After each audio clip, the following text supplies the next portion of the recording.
आज मैं एक नया टॉपिक आपके सामने लेकर आया हूं और बहुत कॉमन टॉपिक है और लेकिन बहुत लोग ध्यान नहीं रखते हैं इस बात का कि घर का निर्माण हम कैसे करें। आपने नक्शा पास करा लिया, आपने प्लॉट ले लिया, सब कुछ आपने कर लिया, अब आपकी बारी आती है घर के निर्माण करने के लिए। तो हमें बहुत सारी बातों का ध्यान रखना है, जो विशेष बातें हैं घर बनाते समय ध्यान रखना है। अगर वो ध्यान नहीं रखेंगे तो बहुत सारी आपके घर बनाते समय कमियां हो जाएंगी और फिर बाद में उनका कुछ नहीं हो सकता है। और शुरू में ध्यान रखें आपको क्या क्या बातें ध्यान रखनी है। मैं वीडियो लेकर आया हूं घर बनाने के समय हमें क्या क्या ध्यान रखना चाहिए इस टॉपिक पर। दोस्तों, चैनल को सब्सक्राइब कीजिएगा, लाइक कीजिएगा वीडियो को और कमेंट कीजिएगा। और दोस्तों चलिए शुरू करते हैं, ज्यादा लंबा नहीं खींचूंगा मैं। दोस्तों, घर का निर्माण करने के लिए हमें क्या क्या ध्यान देना चाहिए, क्या क्या बातों का ध्यान रखना चाहिए। Number 1, line of site. हमारी घर के निर्माण के दौरान लाइन ऑफ साइट की गारंटी लें कि आपकी लाइन ऑफ साइट क्या है, घर की जगह की परिस्थिति से वह मेल खाती है। जो जगह आपने लिए जहां आप निर्माण कर रहे हैं वह लाइन ऑफ साइट घर की परिस्थितियों से मेल खाती है या नहीं खाती है, इस बात का विशेष रूप से ध्यान रखें। दूसरा, हमारे बीच में एक बाध्यता यह है कि घर के निर्माण में बाध्यता से बचे।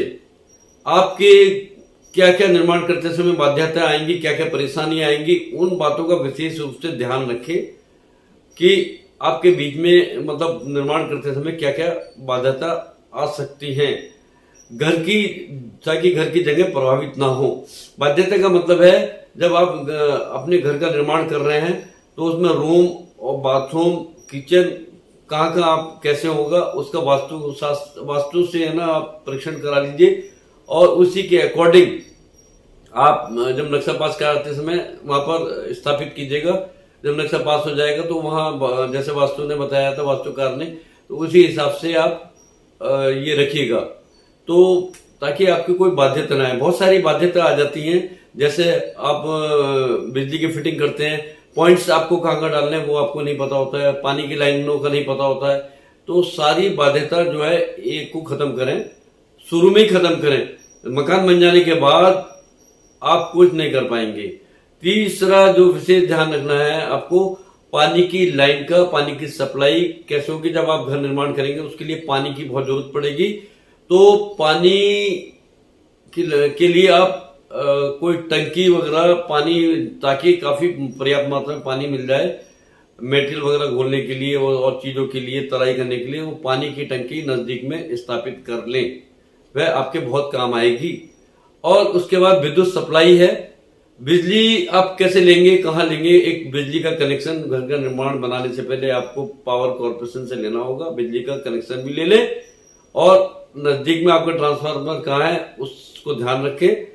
और उसके बाद बिजली के साथ साथ ये भी है कि जो बिजली की लाइन आप घर में डालते हैं अपने रूम्स में, कौन कौन से पॉइंट होंगे, कहाँ फैन का पॉइंट होगा, कहाँ एसी के पॉइंट होंगे और पावर के पॉइंट कहाँ होंगे, ये विशेष रूप से ध्यान रखें। एक बार घर बन गया फिर तोड़फोड़ होगी दोबारा, फिर आपको दिक्कत होगी और नुकसान भी होगा, पैसा भी ज्यादा लगेगा। तो इस बात का विशेष ध्यान रखें।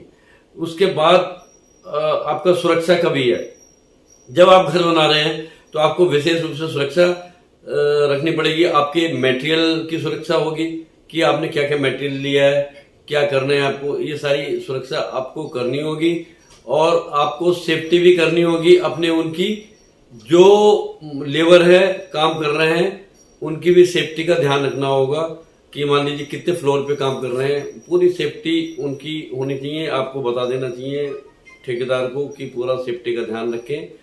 और चोरी वगैरह भी हो जाती है मटेरियल की, उसका भी ध्यान रखें, क्योंकि रात में तो आप चले जाएंगे कहीं, आपने ऐसी जगह मकान बनाना शुरू कर दिया कि वहां पर तो बहुत लोगों ने मकान ही नहीं बनाया और रात को सोना सा है तो पता लगा आपका मटेरियल भी चोरी हो गया, लोहा भी चोरी हो गया, सरिया भी चोरी हो गया। मतलब ये बहुत ध्यान देने वाली बात है।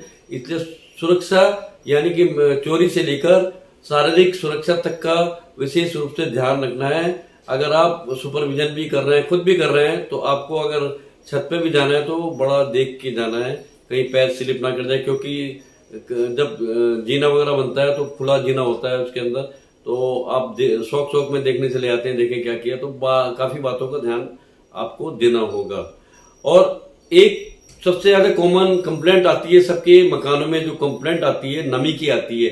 नमी को भी ध्यान में रखें कि इससे किसी भी पर्यावरण के जो एनवायरमेंटल साइंटिस्ट हैं या एक्सपर्ट हैं उनसे पूछ लें कि घर के अंदर इस जमीन के थ्रू नमी तो नहीं आएगी। नमी से क्या होता है, फिर आपकी नमी आएगी तो दीमक लग जाएगी, दीवारें खराब हो जाएंगी, सीलन आने से बहुत दिक्कत होती है। सीलन का विशेष रूप से ध्यान करके निर्माण करें।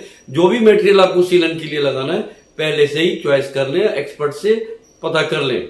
और 4 लोगों से भी आप पूछ सकते हैं और लोगों के मकान का मुआयना भी कर सकते हैं। जिनके अच्छे मकान बने हैं उनका भी मकान सुपरवाइज करके और मटेरियल भी देख सकते हैं आप, उनको कैसे कैसे लगाया। जल्दीबाजी में कोई स्टेप आपको मकान बनाने में नहीं उठाना है। और आपको लोकल बिल्डिंग कोड, जहां से आपने नक्शा पास कराया है, उसके जो नियम है सेटबैक के, फ्रंट सेटबैक के, रियर सेटबैक के, FAR के, सारे आपको ध्यान रखने हैं। कितना कवर्ड है एरिया आपको दिया गया है नक्शे के अंदर, तो बिल्डिंग के जो कोड हैं आपको उनको फॉलो करें। यदि आप वो फॉलो नहीं करेंगे तो आपके विरुद्ध नोटिस जारी हो जाएगा, फिर आपको मकान बनाते बनाते और परेशानियों का सामना करना पड़ेगा। और नहीं ध्यान रखेंगे तो आपके मकान सीलिंग से प्रभावित हो सकता है, सील किया जा सकता है, और जिससे आपको बहुत लॉस होगा। इसके अलावा बहुत जो मटेरियल है, मटेरियल आप को कहां से लाना है, कौन सा मटेरियल लगाना है, बहुत अच्छे किस्म का मटेरियल लगाइए। मकान बनाना कोई बार बार बच्चों का खेल नहीं है, बार बार मकान बनता नहीं है। तो अच्छी क्वालिटी का मटेरियल जैसे लोहा हो गया, सीमेंट हो गया, रेत हो गया, बजरी हो गई, ईंटें हो गई, ये अच्छी क्वालिटी की आप लीजिएगा।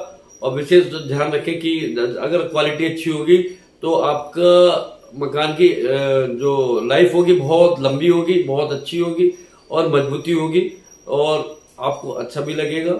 उसके बाद फिनिशिंग का ध्यान रखें। जब मकान बन जाएगा तो अपनी फिनिशिंग का विशेष रूप से ध्यान देना। उसमें टाइल्स कौन सी लगनी है, कैसी कॉम्बिनेशन होना चाहिए, मैचिंग होना चाहिए, कैसी मैचिंग कर रहे हैं आप कमरों में, बाथरूम में या किचन में कैसे कर रहे हैं। ऐसे तो मैं बहुत सारी चीज बताने वाला हूँ, जैसे मॉडलर किचन का भी होता है, उसका भी ध्यान रखना है। इसके अलावा और बहुत सारी बातें होती हैं जो मैं आपको बताऊंगा अभी, और ये बातों का ध्यान रखिएगा सारी जो बिल्डिंग बनाते हुए हैं। इसलिए एक ब्रेक लेते हुए आपसे अभी दूसरी बातों को मैं शेयर करूंगा।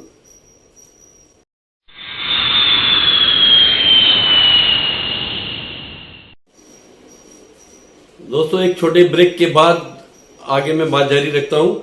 मैं बता रहा था कि निर्माण के लिए, आपको घर के निर्माण के लिए क्या क्या बातों का ध्यान रखना चाहिए, किन किन बातों का ध्यान रखना चाहिए। आगे इसको बढ़ाते हुए आपके पास निर्माण करते समय, जो निर्माण कर रहे हैं, आपके पास एक अच्छी टीम होनी चाहिए जो निर्माण का सुपरवाइज कर सके, निर्माण को देख सके। उसमें आर्किटेक्ट भी शामिल हो सकते हैं, ड्राफ्टमैन भी शामिल हो सकते हैं, सिविल इंजीनियर भी शामिल हो सकते हैं। लेकिन एक अच्छा आपको वो होना चाहिए, टीम बना के रखनी चाहिए। कई लोगों की टीम बनाए, घर के लोगों मेंबर्स को भी रखें उसमें, और लोगों को भी रखें, ताकि आप समय समय पर अपने ठेकेदार जो निर्माण कर रहा है उसको दिशा निर्देश भी दे सकें। इसके बाद कॉन्टीजेंसी प्लान होना चाहिए आपका निर्माण के लिए। एक कॉन्टीजेंसी प्लान हो सके ताकि आप भविष्य में जो समस्याएं उत्पन्न होंगी निर्माण के संबंध में, उस प्लान के थ्रू आप उनसे निपट सकें। वो प्लान बारीकी से, बड़े ध्यान से बनाना है और जल्दीबाजी में कोई काम नहीं करना है।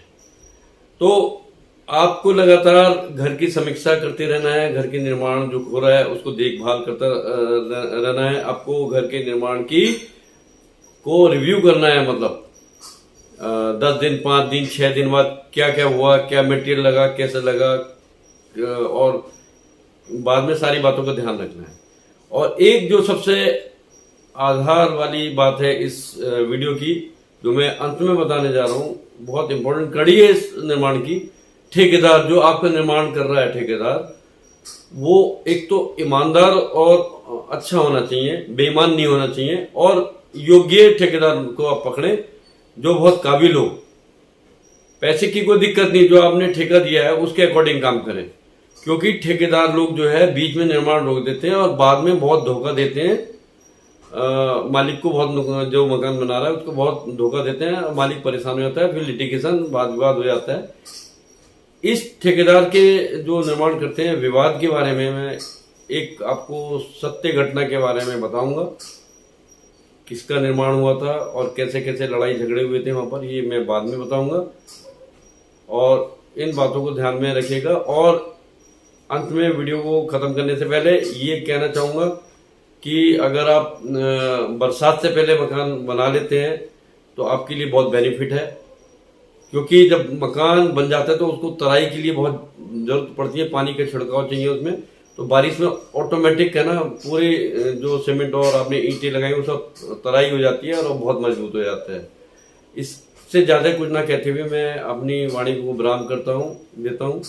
और दोस्तों नमस्कार, और नेक्स्ट वीडियो में कोई अच्छी सी वीडियो होगी आपके लिए लेकर आऊंगा। तब तक के लिए इजाजत दीजिए, नमस्कार।